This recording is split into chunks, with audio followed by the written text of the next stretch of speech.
You know, everybody looks up for the great chance to play against Phil because he had a great career and he knows the game, and of course he throws the ball very well, and it's always a challenge. You know, you love to beat him and he loves to beat you just as much. Phil Petry one time come to us and said, I don't want you guys screwing this up. And I said, you know, like, why would you tell us this? He said, well, I'm going to do something that's purely by the rules, and I don't want you to mess it up. And I said, all right. He told us. We went out on the field to play. His guys all lined up as if they're getting ready for the snap, and then they stood up and stood still. And they all turned their head around, shoulders were parallel with the line of scrimmage. And Phil said, Bob, is that the right football? And Bob Powell, semi-throwed it back to him.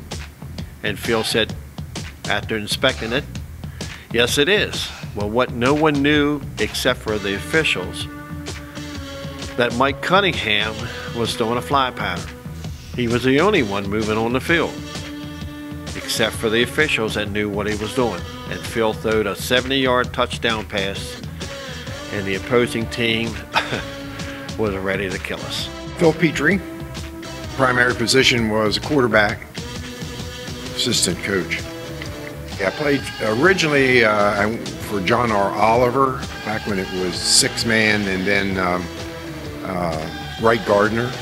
Then Wright Gardner discontinued their sponsorship, and Miller High Life picked it up. So those are the three teams. Championship game against Larry Potteroff's team.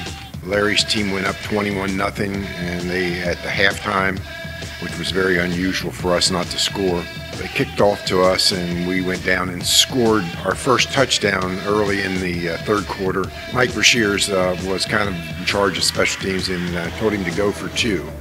And we went for two and scored, which didn't seem very significant at the time, but what happened is Potteroff then threw an interception, and we went in and scored, and the score then was 21-15, which was kind of unique because now we were only a touchdown away from getting the lead, and that was very significant. We ended up winning that game by 1 point or 2 points because of the 2-point conversion, and we went for it when we didn't need it. We went for it after the first score, so that was probably the big moment, and we ended up winning the championship game. And George Ferguson was going to go to the States with us while he was talking to us and to Potteroff's team.